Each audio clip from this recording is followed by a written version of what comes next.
नमस्कार दोस्तों, मैं हूं राजीव और आप देख रहे हैं झारखंड अपडेट। दोस्तों चलिए शुरू करते हैं आज 3 अगस्त 2023 के करंट अफेयर्स के इस सेशन को। जैसा कि हम लोग हर दिन देखते हैं, झारखंड से रिलेटेड करंट अफेयर्स के इम्पॉर्टेंट प्रश्नों को व्याख्या के साथ और कुछ वन लाइनर्स के फॉर्म में प्रश्नों को देखेंगे करंट अफेयर्स के। यह रिवीजन के तौर पर पिछले प्रश्नों का कुछ अंश होगा और कुछ नए प्रश्न भी हो सकते हैं। और सेशन के बीच में एक अभ्यास प्रश्न मैं पूछता हूं, जिसका जवाब आप कमेंट में कर सकते हैं।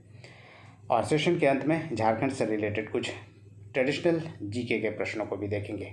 दोस्तों इसका पीडीएफ आपको अवेलेबल हो जाएगा मेरे टेलीग्राम चैनल पे, जिसका लिंक आपको डिस्क्रिप्शन में मिल जाएगा। आप ज्वाइन कर सकते हैं मेरे टेलीग्राम चैनल को। चलिए शुरुआत करते हैं सेशन को और हर दिन की तरह देखते हैं सबसे पहले पिछले वीडियो में पूछे गए अभ्यास प्रश्न को। और यह अभ्यास प्रश्न है, मुख्यमंत्री हेमंत सोरेन ने खतियानी जोहार यात्रा की शुरुआत किस जिले से की है? Option A Dumka, option B Garhwa, option C Ranchi अथवा ऑप्शन डी खूंटी। दोस्तों मुख्यमंत्री हेमंत सोरेन ने खतियानी जोहार यात्रा की शुरुआत गढ़वा से की थी, अतः इसका सही उत्तर होगा ऑप्शन बी गढ़वा। आपको बता दें कि मुख्यमंत्री हेमंत सोरेन ने अपनी सरकार की उपलब्धियों को जनता तक पहुंचाने के लिए 8 दिसंबर 2022 से खतियानी जोहार यात्रा की शुरुआत की थी। और इसका उद्देश्य था जनता को अपनी उपलब्धियां बताना और साथ ही जब सभी जिलों के जिलाधिकारियों के साथ विभिन्न योजनाओं की समीक्षा करना। इसके प्रथम चरण की शुरुआत 8 दिसंबर 2022 से गढ़वा से की गई थी और पूरे 24 जिलों में यात्रा करना मुख्यमंत्री का लक्ष्य था इस खतियानी जोहार यात्रा के तहत। चलिए दोस्तों अब शुरुआत करते हैं सेशन को और देखते हैं नए प्रश्नों को इस सेशन में। और पहला प्रश्न है, झारखंड में स्थापित होने वाला मेडिकल यूनिवर्सिटी किस नाम से जाना जाएगा? Option A Rajendra medical university, option B Chota Nagpur medical university, option C Birsa medical university अथवा option D Jharkhand medical university. दोस्तों इसका सही उत्तर है option D Jharkhand medical university से नाम झारखंड मेडिकल यूनिवर्सिटी के नाम से जाना जाएगा झारखंड में स्थापित होने वाला नया मेडिकल यूनिवर्सिटी। इस तरह इस प्रश्न का सही उत्तर है option D Jharkhand medical university. आपको बता दें कि Rajendra institute of medical science यानी रिम्स को राज्य के पहले मेडिकल विश्वविद्यालय में अपग्रेड किया जा रहा है और स्वास्थ्य मंत्री बन्ना गुप्ता ने कहा है कि इसके अपग्रेडेशन यानी उन्नयन के बाद इसे झारखंड मेडिकल यूनिवर्सिटी के नाम से जाना जाएगा। और वर्तमान में आपको बता दें कि झारखंड में कुल 3 मेडिकल कॉलेजेस हैं और 3 मेडिकल कॉलेजेस हैं। एक रांची में जिसे रिम्स के नाम से जाना जाता है, जिसकी स्थापना 1960 में की गई थी। दूसरा है जमशेदपुर में, जिसे MGM medical college and hospital कहते हैं, यानी महात्मा गांधी के नाम पे है, जिसकी स्थापना 1964 में की गई थी। और तीसरा है पाटलिपुत्र मेडिकल कॉलेज जो धनबाद में है, जिसकी स्थापना 1974 में की गई थी। इस तरह झारखंड में वर्तमान में 3 मेडिकल कॉलेजेस हैं और बोकारो, चाईबासा और कोडरमा में 3 और मेडिकल कॉलेजेस बनाए जाने की घोषणा की जा चुकी है और एक नया मेडिकल कॉलेज रांची में बनना शुरू भी हो गया है। चलिए दोस्तों अब देखते हैं दूसरे नंबर प्रश्न को। और आज का दूसरा नंबर प्रश्न है, देवघर डीसी मंजूनाथ भजंत्री ने देवघर मार्ट 2.0 का शुभारंभ किया है। इसका उद्देश्य क्या है?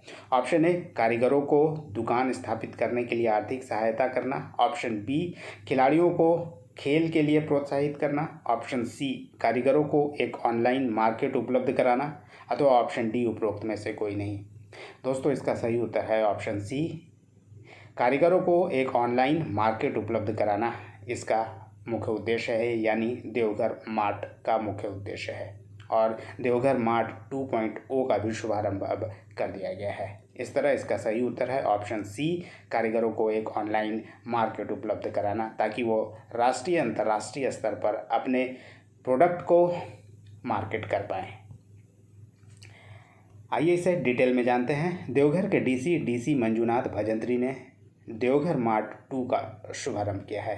अगर इसके उद्देश्य की बात करें तो जो कारीगर हैं उनकी कौशलता यानी स्किल को बढ़ावा देना, आत्मनिर्भर समाज की स्थापना करना और कारीगरों को ऑनलाइन मार्केट उपलब्ध कराना देवघर मार्ट के शुभारंभ का मुख्य उद्देश्य है। आपको बता दें कि देवघर मार्ट के माध्यम से जो क्राफ्ट्समैन हैं, शिल्पकार, उनके द्वारा बनाई जाने वाली कलाकृतियों के साथ परंपरागत लघु और कुटीर उद्योग जैसे पेड़ उद्योग, लोहारगिरी उद्योग, मिट्टी के बर्तन निर्माण, सिलाई कढ़ाई, बम्बू उद्योग, लाह चूड़ी व लहठी उद्योग जैसा द्वारा निर्मित सामान के साथ ही स्थानीय लोगों, व्यवसायियों, स्वयं सहायता समूहों यानी सेल्फ हेल्प ग्रुप्स द्वारा निर्मित जो भी सामान हैं, प्रोडक्ट हैं, उन्हें एक बेहतर बाजार उपलब्ध कराना देवघर मार्ट के शुरू करने का उद्देश्य है।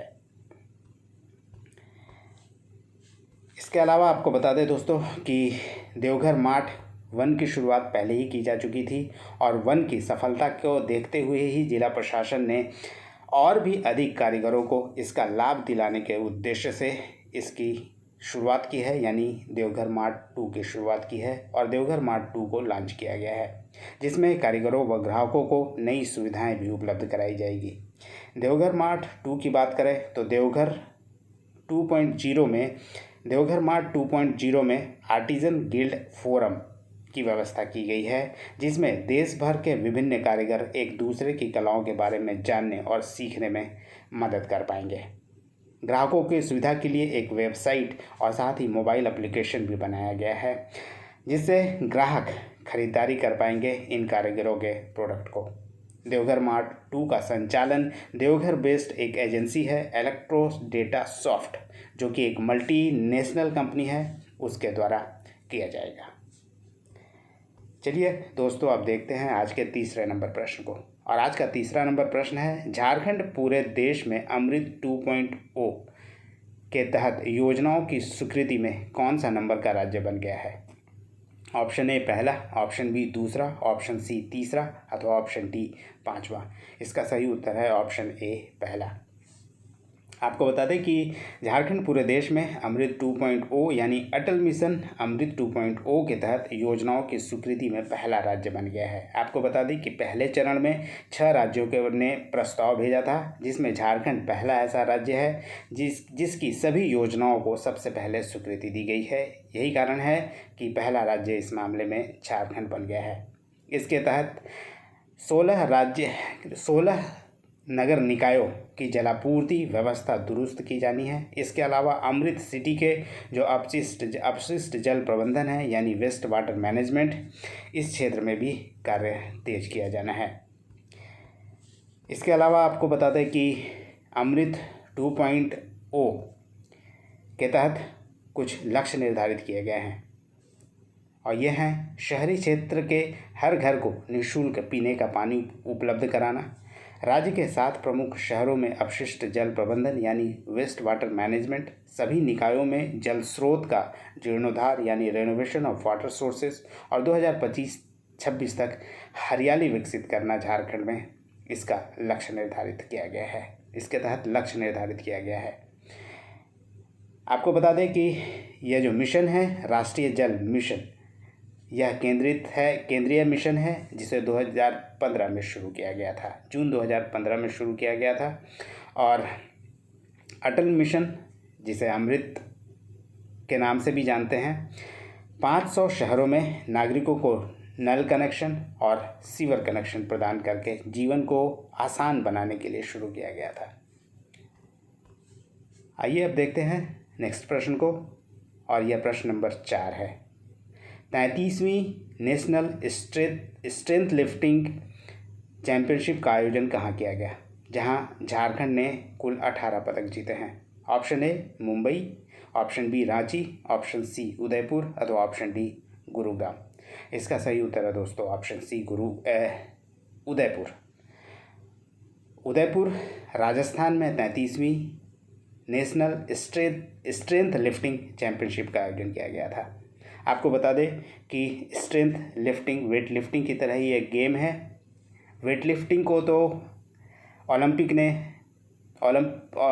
के द्वारा मान्यता प्राप्त है, जबकि स्ट्रेंथ लिफ्टिंग को अब तक ओलंपिक एसोसिएशन ने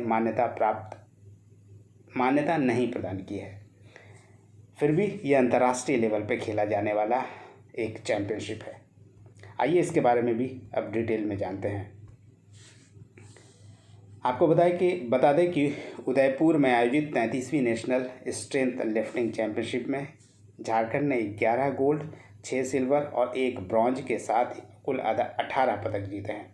इसका आयोजन 27 जुलाई से 30 जुलाई 2023 तक उदयपुर में किया गया था। इस चैम्पियनशिप में शुभम कुमार साहू को जूनियर कैटेगरी में चैंपियन ऑफ चैंपियंस का खिताब दिया गया है। वहीं 95 किलोग्राम जूनियर कैटेगरी वर्ग में आयुष कुमार ने नया नेशनल रिकॉर्ड बनाया है और गोल्ड मेडल हासिल किया है। इसके अलावा झारखंड के सचिव अशोक कुमार गुप्ता को नेशनल रेफरी के सम्मान से सम्मानित किया गया है।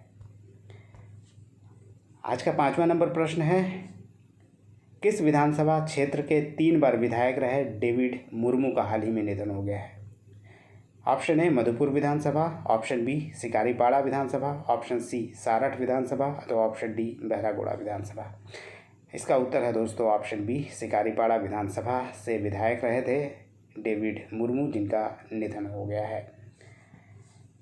आपको बता दें कि सिकारीपाड़ा विधानसभा से 3 बार विधायक रहे डेविड मुर्मू का 85 वर्ष की उम्र में कांठीकुंड के चंद्रपुरा स्थित आवास पर 27 जुलाई 2023 को निधन हो गया। वे 1979, 1980 और 1985 में 3 बार विधानसभा चुनाव लड़े और जीत हासिल कर विधायक बने थे। चलिए दोस्तों, अब बारी है वन लाइनर्स के फॉर्म में करंट अफेयर्स को देखने की। और इसके तहत पहला प्रश्न है, झारखंड के रांची के पलांडू स्थित किस संस्था द्वारा आम महोत्सव सह किसान मेला का आयोजन किया गया था? इसका आयोजन किया गया था ICAR के द्वारा, यानी Indian council for agriculture research के द्वारा। दूसरा प्रश्न है, बजट 2023-24 में घोषणा की गई थी मेडिकल कॉलेज की स्थापना की, यह कहाँ पे स्थापित किया जाएगा? इसका उत्तर है बोकारो और रांची में। तीसरा प्रश्न है, झारखंड के किस संस्थान द्वारा निर्गत 26 फरवरी 2015 के बाद की डिग्रियों की मान्यता रद्द कर दी गई है? इसका उत्तर है दोस्तों हिंदी विद्यापीठ। देवघर के हिंदी विद्यापीठ के द्वारा जो ग्रेजुएशन के समकक्ष का जो डिग्री प्रदान किया जाता है हिंदी विद्यापीठ में, उस डिग्री को मान्यता रद्द करने की बात की गई है 26 फरवरी 2015 के बाद के डिग्रियों को। अगला प्रश्न है, झारखंड सरकार द्वारा ट्रांसजेंडर समुदाय के लोगों को पेंशन योजना के रूप में प्रतिमाह कितने रुपए दिए जाएंगे? इसका उत्तर है 1000 रुपये। ट्रांसजेंडर को मुख्य धारा में शामिल करने के लिए उन्हें कई तरह की सुविधाएं दी जा रही है। इसी कड़ी में यह भी एक योजना के तहत निर्णय लिया गया है कि उन्हें प्रतिमाह 1000 रुपये सहायता राशि दी जाएगी। और अगला प्रश्न है, चेक बाउंस मामले में बॉलीवुड के किस प्रसिद्ध अभिनेत्री को 17 जून 2000 रांची के में सिविल कोर्ट में सरेंडर करना पड़ा था? यह अभिनेत्री थी अमीषा पटेल। दोस्तों आइए अब बारी है आज के अभ्यास प्रश्न की। और आज का अभ्यास प्रश्न है, 27 अप्रैल 2023 को राज्य मंत्रिमंडल की बैठक में राज्य के सरकारी कर्मचारियों के महंगाई भत्ते यानी डियरनेस अलाउंस को कितना प्रतिशत बढ़ाने का फैसला किया गया है? Option A 8%, option B 6%, option C 5% अथवा ऑप्शन डी 4%। दोस्तों आपका उत्तर का इंतज़ार करूँगा, आप कमेंट कर इसका उत्तर दे सकते हैं। आइए आगे बढ़ते हैं और ट्रेडिशनल जीके के कुछ प्रश्नों को देख लेते हैं इस सेशन में। झारखंड की कुल जनसंख्या में सदानों का प्रतिशत कितना है? Option A 25%, option B 50%, option C 60% अथवा ऑप्शन डी 90%। दोस्तों झारखंड की कुल जनसंख्या में 60% सदानों की जनसंख्या है। आइए इसके बारे में भी थोड़ा डिटेल में जानते हैं। आपको बता दें कि झारखंड में गैर जनजातीय जो निवासी हैं, जो आदिवासी नहीं हैं यानी गैर जनजातीय हैं, उन्हें झारखंड में सदान कहा जाता है और इनकी संख्या ही झारखंड की कुल जनसंख्या का 60% है। आपको बता दें कि बेनीराम के नाग वंशावली में नागवंश के संस्थापक फणिमुकुट राय को पहला सदान कहा गया था। गैर जनजातीय मूल निवासी को झारखंड में सदान कहा जाता है, और जबकि आदिवासी यहाँ के जनजातीय मूल निवासी हैं। वहीं सदानों का मुख्य पेशा की बात करें तो इनका मुख्य पेशा कृषि कार्य है, और प्रजातीय दृष्टि से सदान आर्य श्रेणी में है यानी आर्य हैं, और प्रजातीय समूह की दृष्टि से सदान तीनों प्रजातीय समूह यानी प्रोटो ऑस्ट्रोलॉइड, ऑस्ट्रोलॉइड और द्रविडियन से संबंध रखते हैं। आइए अब देखते हैं वन लाइनर के फॉर्म में कुछ ट्रेडिशनल अफेयर्स को, और इसे भी डिटेल में जानेंगे। पहला प्रश्न है दोस्तों, ब्रिटेन के हिंकले न्यूक्लियर पावर स्टेशन के डिज़ाइनर कौन थे? इसका उत्तर है कार्तिक उरांव। कार्तिक उरांव जो कि एक इंजीनियर थे, 6-7 वर्षों तक वे इंग्लैंड में रहे हैं। उन्होंने ही हिंकले न्यूक्लियर पावर, जो कि विश्व का सबसे बड़ा न्यूक्लियर पावर स्टेशन माना जाता है, उसके डिज़ाइनर थे। आपको बता दें कि कार्तिक उरांव 1959 में इसका डिज़ाइन तैयार किया था उन्होंने, और दुनिया का सबसे बड़ा ऑटोमेटेड न्यूक्लियर पावर स्टेशन है ये। कार्तिक उरांव की बात करें तो कार्तिक उरांव राजनीतिज्ञ के भी, इंजीनियर के अलावा वो एक राजनीतिज्ञ भी थे। उन्होंने 3 बार चुनाव लड़ा और तीनों बार जीतकर सांसद बने थे, और लोहरदगा लोकसभा क्षेत्र से वो लगातार जीतते रहे हैं। 3 बार उन्होंने लोकसभा का चुनाव जीता लोहरदगा से, 1967 में, 1971 में और 1980 में। इसके अलावा एक बार वो MLA भी रहे हैं गुमला के एक विधानसभा सीट विशुनपुर से। इसे दोस्तों एक बात और बता दें कि कार्तिक उरांव को जो इनका उपनाम है, जिनके नाम से ये जाने जाते हैं उपनाम से, इन्हें छोटा नागपुर का काला हीरा कहा जाता है। इसके अलावा एक और उपनाम है बाबा कार्तिक साहब। तो यह तो दोस्तों कार्तिक उरांव से संबंधित डिटेल में कुछ इन्फॉर्मेशन जो काफ़ी इम्पॉर्टेंट है एग्जामिनेशन पॉइंट ऑफ व्यू से भी। दूसरा प्रश्न है, मरांगोड़ा नीलकंठ हुआ के लेखक कौन है? इसकी लेखिका हैं दोस्तों डॉक्टर महुआ माझी। आपको बता दें कि महुआ माझी JMM की एक महिला नेत्री है और वर्तमान में राज्यसभा की सदस्य भी है, और रांची के रहने वाली है और एक बड़ी साहित्यकार है। इससे पहले वो झारखंड महिला आयोग की अध्यक्ष भी रह चुकी है। और डॉक्टर महुआ माझी का मरांगोड़ा नीलकंठ हुआ एक प्रसिद्ध पुस्तक है, उपन्यास है, जिसे 2012 में लिखा गया था। इसके अलावा डॉक्टर महुआ माझी की प्रथम उपन्यास की बात करें जो काफ़ी चर्चा में रहा है, वह है मैं बोरिशिल्ला। इस उपन्यास को यानी मैं बोरिशिल्ला को उन्होंने 2006 में लिखा था। इसलिए इस तरह दोस्तों 2 पुस्तक डॉक्टर महुआ माझी का, पहला पुस्तक मैं बोरिशिल्ला जो कि 2006 में लिखा गया था उपन्यास, और मरांगोड़ा नीलकंठ हुआ, काफ़ी इम्पॉर्टेंट बुक्स है और पहले एग्जामिनेशन में इसे पूछा भी जा चुका है।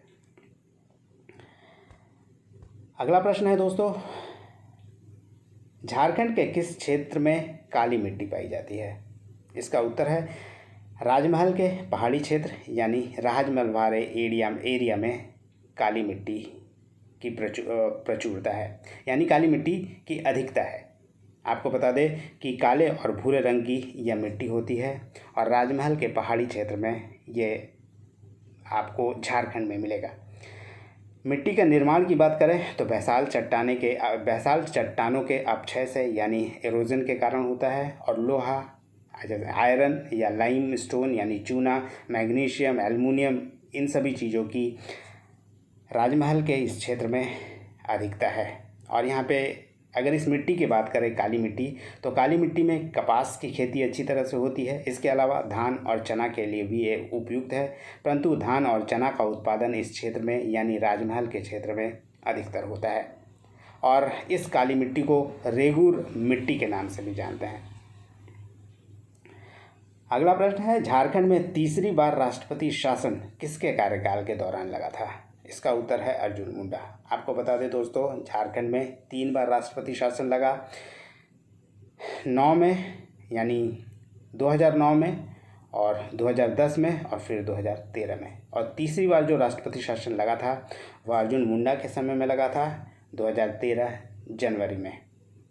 और 2009 और 10 में जो राष्ट्रपति शासन लगा था उस समय शिबू सोरेन मुख्यमंत्री थे झारखंड के।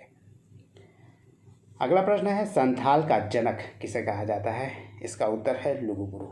आपको बता दें कि संथालों का जनक लुगु बुरु को कहा जाता है और इनका जन्मस्थान गोमिया बोकारो के आसपास है। लुगु बुरु घंटाबाड़ी धोरमद्वार एक पवित्र स्थल है संथालों का, जो बोकारो के पास ही है, जो पहाड़ी क्षेत्र है और संथालों का एक पवित्र स्थान है। इसके अलावा आपको बता दें कि संथालों के जनक तो लुगु बुरु हैं, परंतु संथालों के सर्वप्रमुख देवता सिंहबोंगा है और ऑलमोस्ट जितने भी जनजाति हैं उनके सर्वप्रमुख देवता सिंहबोंगा ही हैं, यानी एक ही देवता को मानते हैं जिन्हें वो ये सिंहबोंगा कहते हैं। और दूसरे प्रमुख जो देवता हैं संथालों के वह हैं मरांग बुरु।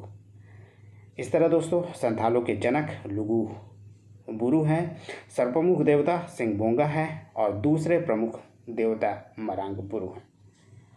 ये था दोस्तों आज का सेशन। उम्मीद करता हूँ पसंद आया होगा।